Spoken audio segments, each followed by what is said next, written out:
Hello everyone and welcome back to Unknown Military History, and today we're going to be continuing the episode that I did around maybe a month ago where I was discussing kind of like, the rise of Rome, and we finished off that episode with the overthrow of the Roman monarchy as well as the establishment of the Roman Republic.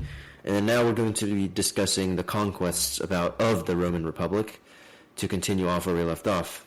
And in order to do that, though, so let's just discuss Italy's political situation at the time of the early Roman Republic after the Gallic invasions and Camillus' savings and his dictatorship.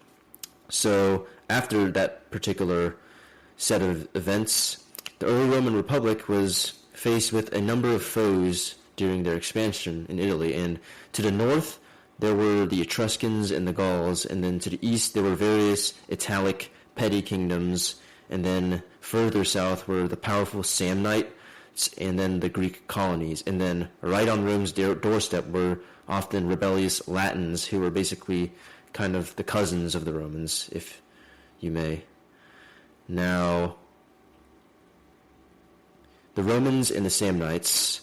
Now, the Romans basically had known about the Samnites for a while and have come into contact with them, but the Samnites were a coalition of Italian Oscan people that lived south of Rome's borders. And the Romans and the Samnites had a treaty of alliance, actually, in 354 BC. And they had developed a mutually beneficial alliance with the city-state of Capua in Campania, but the hostilities between Rome and Samnium, which was what the country of the Samnites was called, it really began when the Samnites began encroaching into Campanian territory that was under the protection of Rome. And then in 343 BC, the First Samnite War officially broke out as a result of their continued attacks on Campanian territory.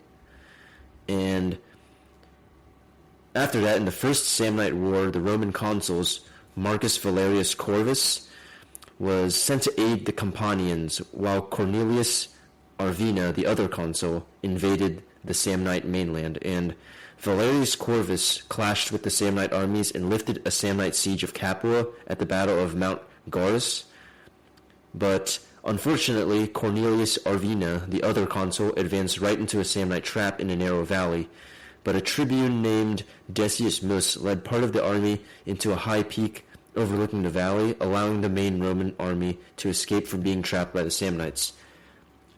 And the Samnites were defeated in the battle once more by the Roman forces following this, and despite the new Samnite forces were raised, Valerius ends up defeating the Samnites for a second time in battle, and then a treaty was signed to end the war, with the Samnites having to pay a war indemnity of 1 year's worth of army pay for the Romans. And in the aftermath of this, we have an event which is called the Latin War. Now, to discuss the Latin War, we need to look at the immediate aftermath of the First Samnite War. And in the aftermath of the First Samnite War, Rome had acquired Campanian lands around Capua following the war with the Samnites. And then the Latin city-states, which nominally belonged under Rome's grasp at the time, began to feel threatened from Rome's continued expansionism. And after news of the Samnite defeat reached them, they delayed their rebellion and instead attacked the Samnites. And the Campanian people who were raided against by the Samnites also joined the Latins despite Rome's treaty.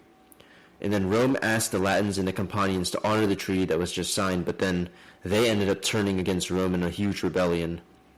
And the Latins and Campanians were also joined by the Volsci, the Sidinci, and the Aurunci, three other Latin peoples. Rome ended up actually allying with their old ally in this war, known as the Samnites, and during the war, the combined strength of Rome and Samnium defeated the rebellion pretty easily, and Samnium was able to keep its territory safe from incursion, while Rome now controlled the western coast of central Italy. And, however, this would not be peace, because there would be a second Samnite War in the aftermath of this, because the peace with the Samnites, obviously, from what I said earlier, did not last, because Rome's desire to expand southeast into the mountain regions that belonged to the Samnites and Samnium's desire to establish a position in central Italy and its west coast led to increased hostilities, especially when the Romans expanded and established colonies in Samnite-held territory. And then the Samnites seized control of the port city of Neapolis, who appealed to Rome for military assistance, and Rome agreed, and then the Second Samnite War began. And the war dragged on without any side achieving a decisive blow on the other for some time. And Rome had learned from their setbacks during the war, such as at the Battle of the Caudine Forks, and they built an enforced navy to defend the coast. And they also built a network of roads in order to supply their army. And Roman conscription also began to increase in order to make up for manpower losses. And as the Romans advanced, they established more colonies in the conquered territory. And the Samnites became landlocked, and their coastal territory fell into Roman hands. The war ended with the Roman capture of Bovinium, and the Samnite, which was basically the Samnite capital at the time.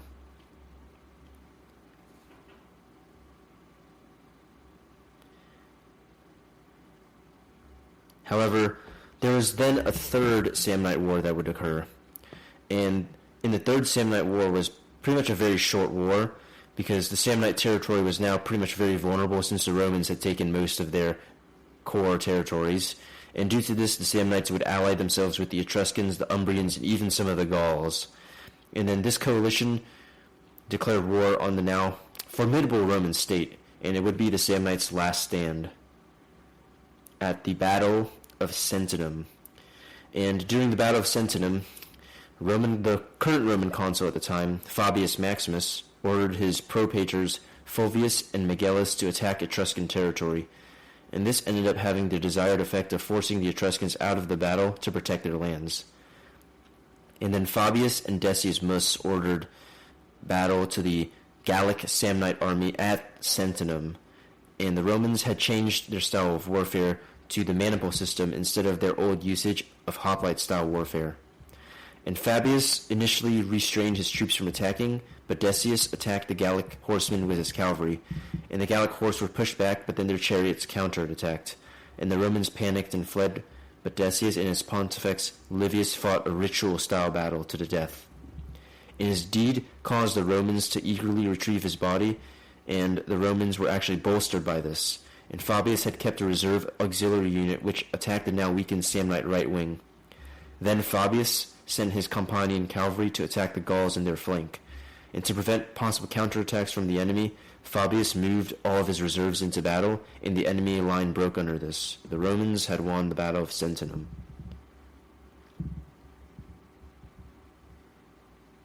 And in the aftermath of this, the Romans would eventually go on to conquer all of Samnite territory, as well as the territory of its other enemies, such as the Etruscans, after this battle, in all of central Italy except from some of the Gauls in the north, and the Greek colonies in the south ended up being annexed.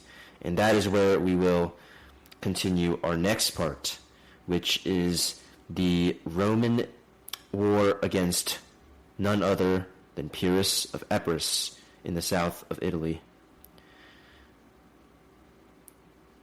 Now, Rome had already subdued the Samnites, the Etruscans, and the many other Italic kingdoms and tribes, and the Greek colonies at the southern bit of Italy began to grow more concerned over the Roman expansionism. And there was even a Roman fleet that was sighted near Tarentum, which is one of the Greek cities in the south of Italy. And Tarentum and his allies called to the kingdom of Epirus in Greece in order to aid in fighting the Romans. Now, we need to discuss about the political situation of Greece as well as, the Hellenistic world at the time of Rome's early expansion in Italy, because it all ties back to Alexander the Great, of course. Now, when Alexander the Great, the king of Macedon, died, he obviously left a vast empire that spanned from Greece to Egypt, all the way into Persia, and all the way up to India. And the death of Alexander the Great permanently divided his empire between rival generals that founded their own kingdoms and basically just carved up his empire for themselves. And the Wars of the Diadochi, which were the wars between Alexander's successors, killed off many of Alexander's former comrades and generals, and new rulers, usually the sons of those generals or the brothers of those generals, took power. And all of this fighting meant that the Greek kingdoms were unaware of Rome's growing presence west. Now, we need to discuss the kingdom of Epirus and how that ties into what I just said earlier. Now, the kingdom of Epirus was ruled by a guy named Pyrrhus, and Pyrrhus was a second cousin of Alexander the Great through his mother's bloodline, because his mother was from Epirus and married Philip of Macedon. And Pyrrhus of Epirus became king of the Molossians, who were the people that ruled the kingdom of Epirus at the time. And he actually fought in the wars of the Diadochi against the Macedonian king Cassander, who threatened the kingdom of Epirus's holdings. And he even fought in the climactic battle of Ipsus between Alexander's top generals like Seleucus and Antigonus. And after this, Pyrrhus returned to Epirus and retook his throne, and it was around this time that he began to hear of the Greeks in the west, in Italy, who were trying to counter the Roman expansionism.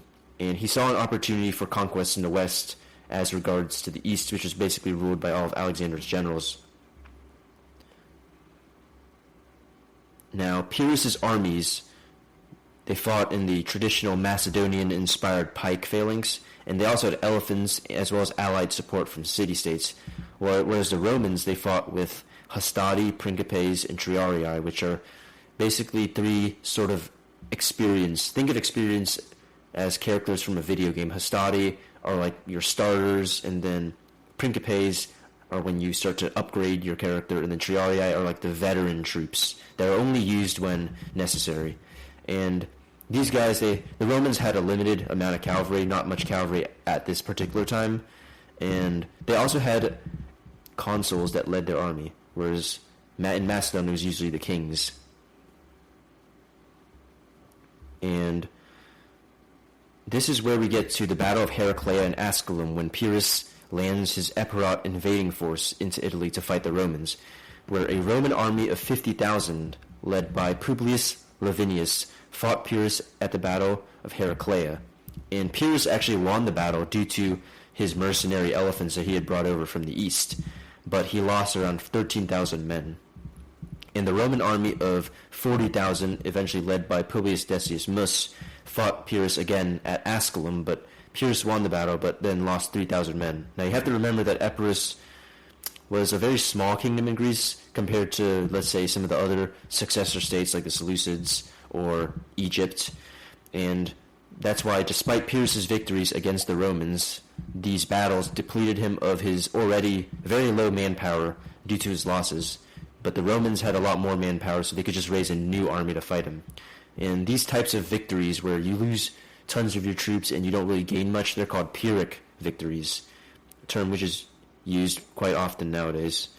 And then this is where we get to the Battle of Beneventum, where Pyrrhus actually diverts from fighting the Romans for a while, and he actually campaigns in Carthage, or not in Carthage, but against Carthage, in the island of Sicily, on behalf of some of the Greek cities there, and he hoped to defeat the Carthaginians, but that campaign kind of didn't really go anywhere. So then he returns to Italy and finds that the Romans had actually defeated some of his Greek allies there at the Battle of the Cranida Hills.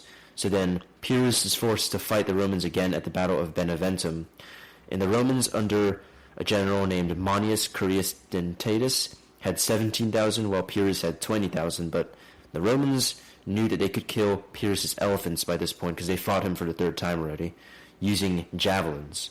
And then Pyrrhus actually lost 11,000 men in this battle, while the Romans lost 9,000.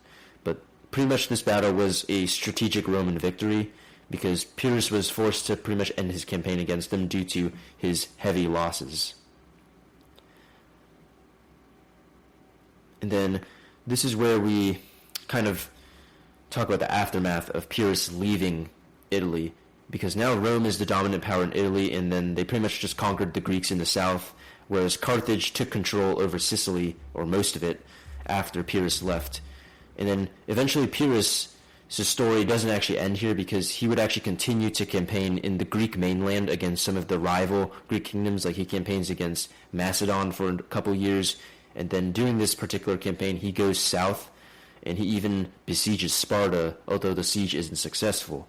And then Pyrrhus would then go back up north a little bit and then try to take over the city of Argos, but then he would actually meet his death fighting in Argos. And it is said that when Pyrrhus had left Italy to campaign in Greece against some of his rivals, he had stated, "What a battlefield I am leaving for Carthage and Rome." Now that is basically just foreshadowing the Punic Wars, which we are going to discuss right now. And the background, if you remember from the prior episode, we talked about how Aeneas, the Prince of Troy, had landed in Carthage for a short period of time, and he met and had a love affair with the Queen of Carthage, Dido, but then left her to settle in Italy, and Dido cursed him for it and his descendants. And to talk about Carthage was a wealthy maritime power which was founded by the Phoenicians from the Middle East, who had came to the region and made a large empire in North Africa, though they were actually a republic just like Rome. And their military was really reliant mainly on their navies, as well as mercenaries from North Africa and then the parts of Spain that they conquered, and as well as all the islands that they owned. And Rome had recently just conquered mainland Italy with its victory against the Greeks there. And its military was mostly a land army, with mostly infantry and some cavalry. And at the time that we're discussing this, Rome actually didn't even have really much of a navy. So a little bit of an overview on the First Punic War. Both Carthage and Rome, they tried to exert authority over the Greeks of Sicily at the same time, and this led to open conflict between the two Mediterranean powers. And the Carthaginian armies were defeated by the Romans at the land battle of Agrigentum. But Carthage's navy, however, was successful against the Romans for a pretty long period of time, but then the Romans eventually did what they did best, and they adapted, and then they made their own navy. And then this navy did face some defeat at the Battle of Tunis, but in the war, Rome eventually turned the tide and won most of the major engagements, pushing the Carthaginians out of their island ownings. And then Carthage was eventually forced to sue for peace, because as losers of the war, they would end up having to sign a war indemnity, paying Rome a lot of money in the aftermath of the First Punic War. And Carthage's economy was pretty much kind of crippled at the end of this war, and then that started a brief conflict known as the Mercenary War, in which many of Carthage's mercenaries, they rebelled due to a lack of payment. And then it was during this time that Rome took some of the major islands that Carthage did own, such as Sicily, Corsica, Sardinia, as well as some of the others.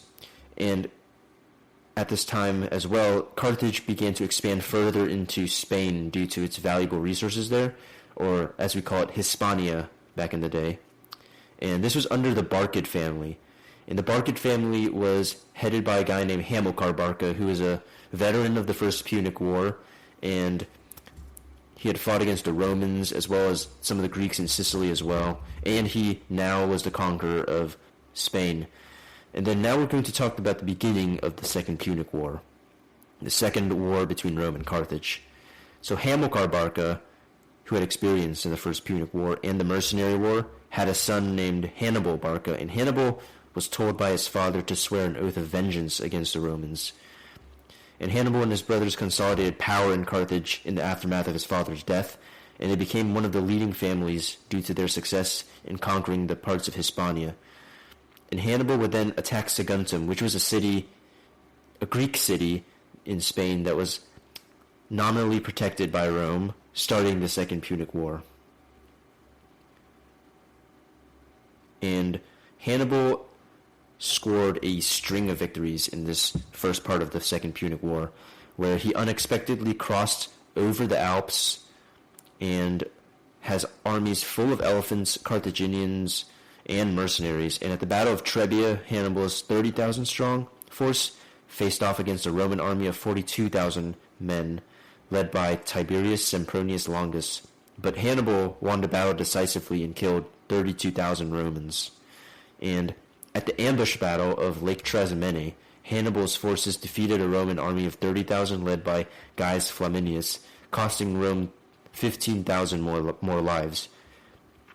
And then at the Battle of Cannae, when Hannibal was invading through central and southern Italy, Hannibal's army would completely annihilate a Roman force of 80,000 men, which was Rome's first worst defeat in its history if you're looking at the numbers. Now, Rome did suffer a number of major defeats, such as, later on at Carrhae and in the Teutoburg Forest, but the Battle of Cannae was likely, in terms of casualty numbers, the worst defeat the Romans faced, due to losing 80,000 men when Hannibal surrounded them.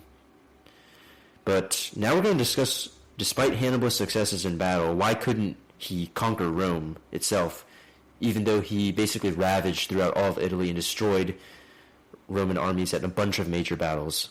Because Rome was at the brink of collapse, if you look at it. Its armies were pretty much destroyed, and Hannibal, the truth was, he was only miles away from Rome itself. But the problem was, Hannibal lacked siege equipment, and he couldn't take Rome itself in order to end the war. And another thing that's also kind of peculiar is that Rome's Italian allies didn't really rebel, and they refused to side with Carthage and aid Hannibal. Now, reasons for this, likely there's some geopolitical reasons that are a bit unclear at the moment, but Hannibal also received very little support from Carthage itself in terms of reinforcements and supply, because Carthage was made up of a lot of rival families, similar to how Rome would have a lot of internal strife later on. Carthage had a lot of internal strife because there were families that didn't like the Barcids, and therefore he did not get some of the reinforcements and siege supplies that he needed at the time. So Hannibal's inability to take Rome quickly ends up turning the tide of the war, where Rome would appoint a guy named Publius Cornelius Scipio to fight a campaign against Hannibal's brothers Hasdrubal and Mago Barca, and then stop them because they were the only sources of reinforcements that Hannibal would have actually gotten. So Scipio would defeat Hasdrubal Barca at the battles of Baecula and Metaurus, and then he would defeat Mago Barca at the Battle of Ilipa, which brings Hispania into the hands of the Romans, the province of Spain, which was important for providing much of the financial resources for Carthage at the time. And then Scipio then jumped all the way and invaded North Africa itself, the mainland of Carthage. And all of Hannibal's success in Italy to this point turns out was all for nothing, because he had to withdraw back to North Africa in order to defend Carthage against Scipio. And this is where they meet at the climactic Battle of Zama, where Scipio's Roman army, with around 35,000 men, alongside allied Numidian cavalry from a guy named King Manicina of Numidia, who was hostile to the Carthaginians. And Hannibal, in the meantime, had 40,000 men consisting of mercenaries and elephants. And Hannibal began this battle by charging his elephants at the Romans, but Scipio used war horns to terrify the elephants and cause them to crash into the Carthaginian line.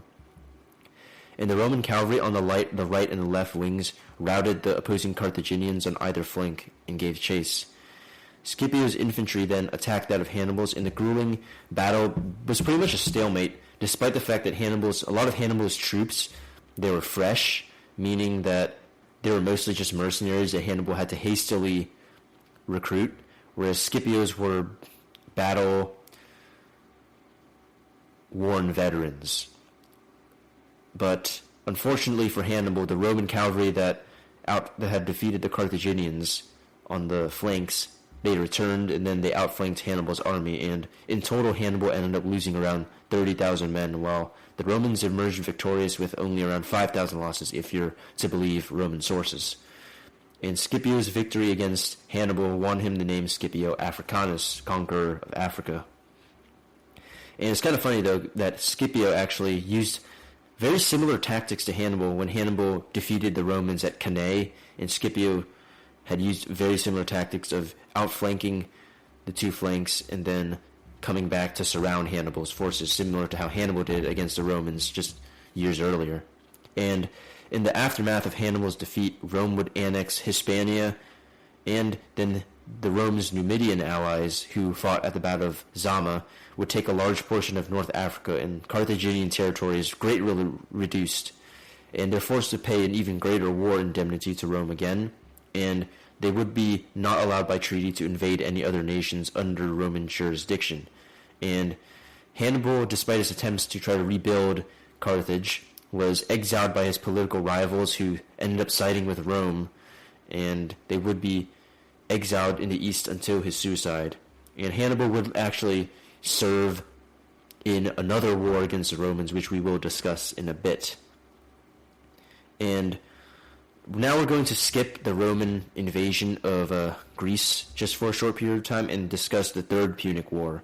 And in the Third Punic War, Carthage had suffered raids from Numidia in the aftermath of the Second Punic War, because Numidia kept constantly raiding Carthage's territory, or whatever territory they had left. And Carthage then attacked Numidia in retaliation. And then because of this, Cato the Elder, who was a prominent politician and writer known for his conservative views, argued for the complete destruction of the city of Carthage before it became a threat, famously stating, "Carthago delenda est," Carthage must be destroyed. So then Rome sent Scipio Aemilianus, the grandson of Scipio Africanus, to besiege the city of Carthage. And remember, this is years after the Second Punic War. And then Scipio Aemilianus besieged Carthage and famously just had the city sacked and then burned to the ground. And then its citizens were either killed or enslaved, and the grounds around were actually salted so that nothing would ever grow in that location ever again. And Rome's victory in the Third Punic War, as well as their victories in Greece in the east, made Rome the dominant power in the Mediterranean. And then now we're going to get back to those Roman conquests of Greece that I kind of skipped over to talk about the Third Punic War. But this was in between the Second Punic War and the Third Punic War. So Rome would first, in terms of their invasion of Greece, end up invading the kingdom of Macedon, the home of Alexander the Great's successors. And the kingdom of Macedon, which was under a guy named Philip V at this time, was actually allied with Carthage during the Second Punic War.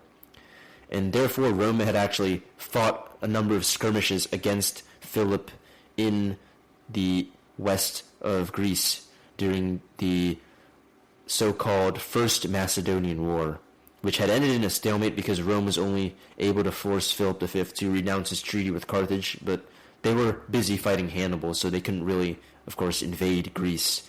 But after Carthage and Hannibal were defeated, Philip V was expanding against some of the fellow Greek cities and kingdoms in mainland Greece that were some of them nominally friendly to Rome. And Rome tried to use diplomacy to stop Philip V, but they failed, and it led to a war, the Second Macedonian War, which culminated in the rise of a guy named Titus Quinticus Flaminius, not related to the Flaminius that got defeated earlier by Hannibal.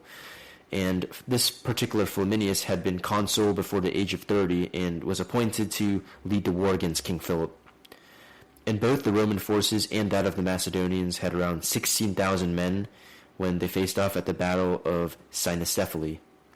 And Flaminius ordered his forces to defeat the Macedonian left wing, and then that allowed the Romans to turn around and surround the remaining Macedonians. And the Macedonian army was crushed, and Rome was victorious. And the reason for Rome's victory against Macedon was mainly due to the fact that Rome's military was styled in a more maneuverable way. The legionnaires were more maneuverable, whereas the phalanx, the system that was used by Alexander the Great and the Greeks before Alexander, and was continued to be used to this day by the Greeks, was relatively rigid.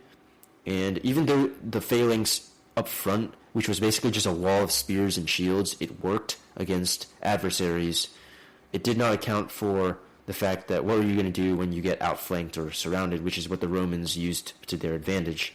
And in the aftermath of Macedon's defeat, Philip V had to become a vassal of Rome, and this caused a big power vacuum in Greece because Philip V at the time was basically the main guy that owned the Greek mainland. He mostly directed all of the affairs, and he conquered and subdued city-states at his rim. But now that he was a vassal of Rome, that had a power vacuum and an opportunity for new leaders to rise. And there was a brief war, actually, between Rome and Sparta. Most people actually don't know about this, but there's a war. It's known as the Laconian War, in which Sparta, which was, at this time, it was a shadow of its former self, far away from the past glories of, the Battle of Thermopylae hundreds of years ago, and the Peloponnesian War. which had weakened Sparta and allowed Macedon to become the dominant power under Philip and then Alexander. And Sparta was pretty much almost irrelevant, but their tradition was still very much alive in their warrior society. And Sparta and then some of their allies, which were in the Peloponnese region in the south of Greece, they attempted to fight against Roman influence under their king Nabis. But then Flaminius marched in with his forces and defeated the Spartans without much of a struggle, and then made the Spartans even more irrelevant than they already were at this time. But here's when things start to get interesting.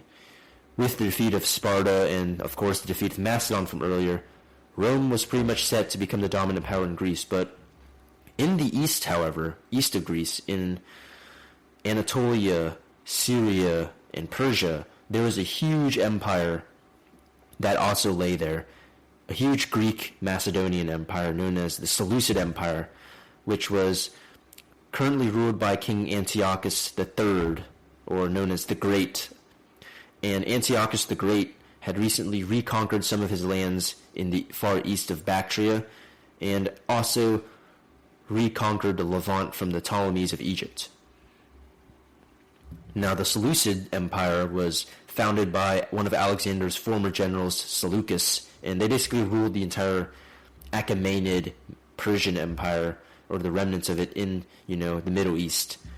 And it's also interesting to note that Hannibal, Carthage's exiled general, had actually joined the court of King Antiochus at this time, and he encouraged Antiochus to invade Greece and liberate it from the Romans, which Antiochus agreed to do, because Antiochus wanted to also kind of restore Alexander's former empire, as most of the successors wanted to. And here we have the battles of Thermopylae and Magnesia, and Antiochus would march into Greece and meet the Romans at the pass of Thermopylae, which is the same place where the famous Spartans 300 fought the Persians more than a century ago.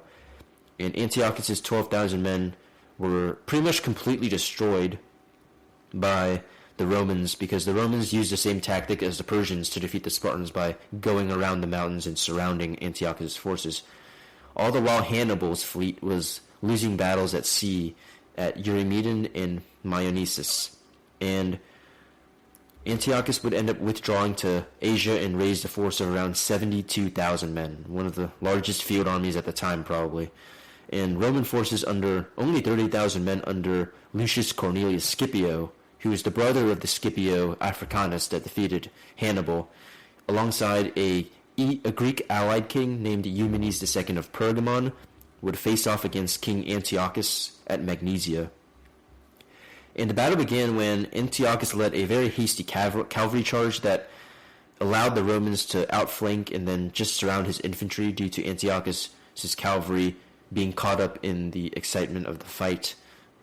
And the Romans ended up losing around only several hundred to 5,000 men, while Antiochus lost over 50,000, if you believe Roman sources. But either way, it was a very catastrophic defeat for the Seleucids, and they pretty much wouldn't even recover from this, because they lost all their holdings in Anatolia to Rome and Pergamon. And then the Scipio, who became a guy named Asiaticus, that would basically become his title. And he would basically become kind of the equal of Scipio Africanus back in Rome due to his victory against the Seleucids. But unfortunately for Asiaticus, he would be accused of fund misappropriation during the war and would fall from political grace. Scipio Africanus later would also fall from political grace, though not as heavily as Asiaticus did, because there were always rivals in the Senate they had to deal with. Now, we're going to discuss the Third Macedonian War, which actually occurred not long after the Seleucid War, where the son of Philip V of Macedon, King Perseus, rose up in the rebellion against the Romans and then defeated them at the Battle of Callinicum. And then the Romans, they appointed a guy named Lucius Aemilius Paulus, who had experience fighting in Spain and was appointed to lead the war. And Perseus had around 43,000, while Aemilius Paulus had around 39,000 men at the Battle of Pydna. And Paulus's legions attacked that of Perseus on what could be described as uneven ground, which caused the Macedonian phalanx to become stocky and kind of just disorganized due to the rough terrain that they were fighting on. And the Romans pretty much just maneuvered around kind of the gaps in the Macedonian lines and outflanked them and destroyed them. And Perseus tried to flee, but then he was captured by the Romans, and the Romans had pretty much killed more than 30,000 men at Pydna while only losing a couple hundred men. And for this reason, Lucius Aemilius Paulus was named Macedonicus for his victory, because in the aftermath of this, Rome would annex Macedon and end the Antigonid dynasty founded by Alexander's successors. Now, like I said, this is one of the other wars that's similar to the Laconian War, where not a lot of people actually know about it, but there was actually a fourth Macedonian War that occurred a while after this one, and this was completely unrelated to the past events.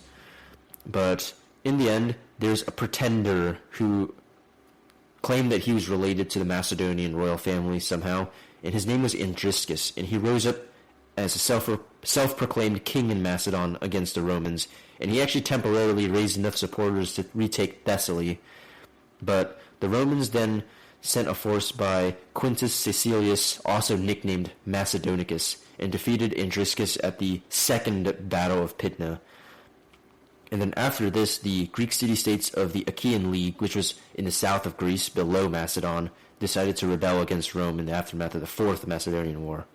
And then a Roman army sent under Lucius Mummius, who would also be known as Achaeus for his upcoming victory. He defeated the rebellious Greeks, and then he sacked the city of Corinth and ended the Greek independence for good and annexed them to Rome. And that is how the Romans conquered the Mediterranean in the Republican era. And I will see you all in the next one, and I really hope you enjoyed this episode. I know it went maybe a little fast, but this was a long one because we had to cover a lot of material, So, in any case, see you all in the next one. I hope you enjoyed.